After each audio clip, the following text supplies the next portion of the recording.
Praise the lord.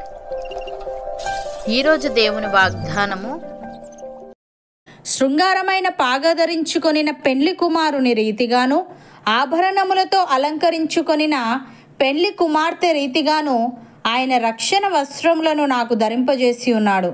నీతి అను పైబట్టను నాకు ధరింపజేసి ఉన్నాడు. యెషయా గ్రంథము 61వ అధ్యాయము 10వ వచనము. సహోదరి సహోదరులారా, దేవుడిచ్చే రక్షణ వస్త్రం గురించి, నీతి వస్త్రం గురించి ఈ వచనం తెలియజేస్తుంది. ఇది స్వయంగా దేవుడిచ్చేది. మనిషి యొక్క స్వంత నీతి న్యాయాలకు ఇది పూర్తిగా వేరుగా ఉంది. కేవలం నమ్మకం ద్వారానే దీన్ని ధరించుకోగలం.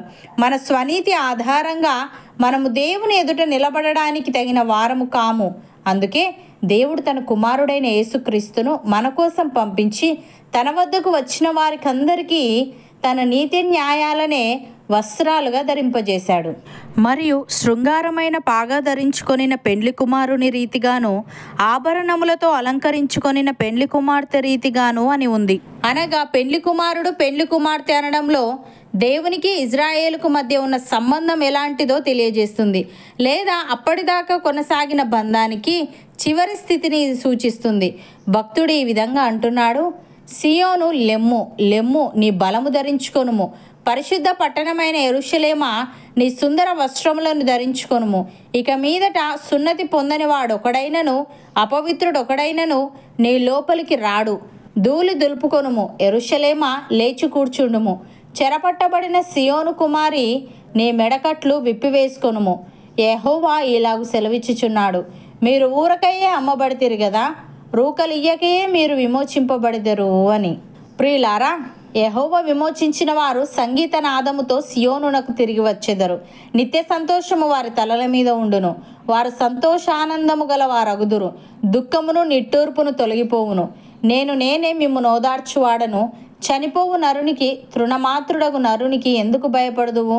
బాధపెట్టువాడు నాశనము చేయుటకు సిద్ధపడినప్పుడు వాని క్రోధమును బట్టి నిత్యము భయపడుచు ఆకాశములను వ్యాపింపజేసి భూమి పునాదులను వేసిన యెహోవాను, నీ సృష్టికర్త అయిన యెహోవాను మరచుదువా? బాధపెట్టు వాని క్రోధం ఏమాయను? కృంగబడినవాడు త్వరగా విడుదల పొందును.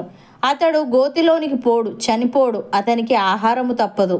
అపోస్తలుడైన పౌలు ఫిలిప్పీలకు వ్రాస్తూ ఈ విధంగా అంటున్నాడు: మెట్టుకు నా సహోదరులారా, ప్రభునందు ఆనందించుడి. అదే సంగతులను మీకు వ్రాయుట నాకు కష్టమైనది కాదు. మీకు అది క్షేమకరము. కుక్కల విషయమై జాగ్రత్తగా ఉండుడి.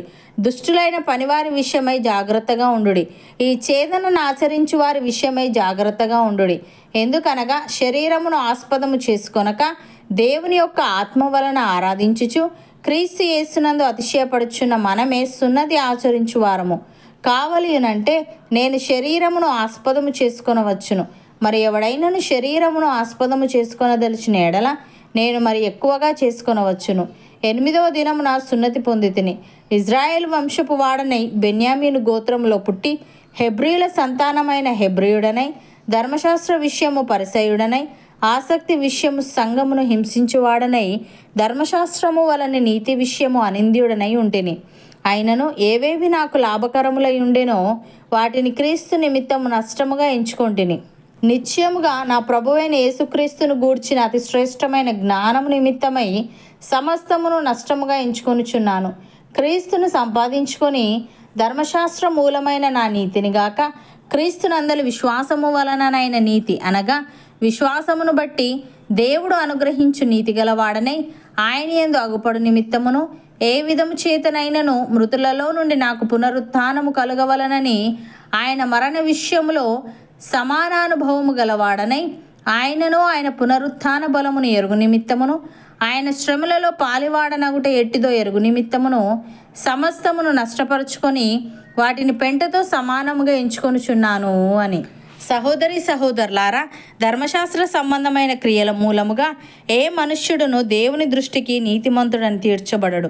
ధర్మశాస్త్రము వలన పాపమనగా ఎట్టిదో తెలియబడుచున్నది. ఇట్లుండగా ధర్మశాస్త్రమునకు వేరుగా దేవుని నీతి బయలుపడుచున్నది. దానికి ధర్మశాస్త్రమును ప్రవక్తలను సాక్ష్యమిచ్చుచున్నారు. అది యేసుక్రీస్తునందలి విశ్వాసమూలమైనదై నమ్మువారందరికీ కలుగు దేవుని నీతి అయి ఉన్నది. ఏ భేదమునూ లేదు. అందరూ పాపము చేసి దేవుడు అనుగ్రహించి మహిమను పొందలేకపోవచ్చున్నారు. కాబట్టి నమ్మువారు ఆయన కృపచేతనే క్రీస్తు యేసునందలి విమోచనము ద్వారా ఉచితముగా నీతిమంతులను తీర్చబడుచున్నారు.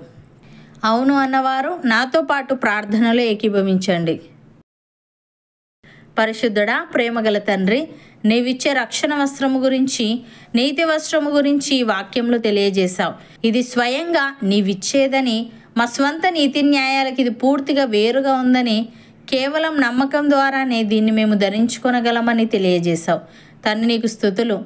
దేవ, ధర్మశాస్త్ర మూలమైన మా నీతిని గాక నీ అందరి విశ్వాసము వలననైన నీతి అనగా విశ్వాసమును బట్టి నీవు అనుగ్రహించు నీతి గలవారమై నీ యందు అగుపడుటకు సహాయము దయచేయమని, ఏ విధము చేతనైనను మృతులలో నుండి మాకు పునరుత్థానము కలగవలనని నీ మరణ విషయంలో సమాన అనుభవము గలవారమై నీ పునరుత్థాన బలమును ఎరుగు నిమిత్తమును, నీ శ్రమలలో పాలివారమగుడ ఎట్టిదో ఎరుగు నిమిత్తమును సమస్తమును నష్టపరుచుకొని వాటిని పెంటతో సమానముగా ఎంచుకునే వారముగా ఉండుటకు కృపచూపమని, నీ అందరి విశ్వాసము చేత ఉచితముగా మాలో ప్రతి ఒక్కరిని నీతిమంతులుగా నీవే తీర్చమని యేసుక్రీస్తు నామమున ప్రార్థిస్తున్నాము తండ్రి. ఆమెన్.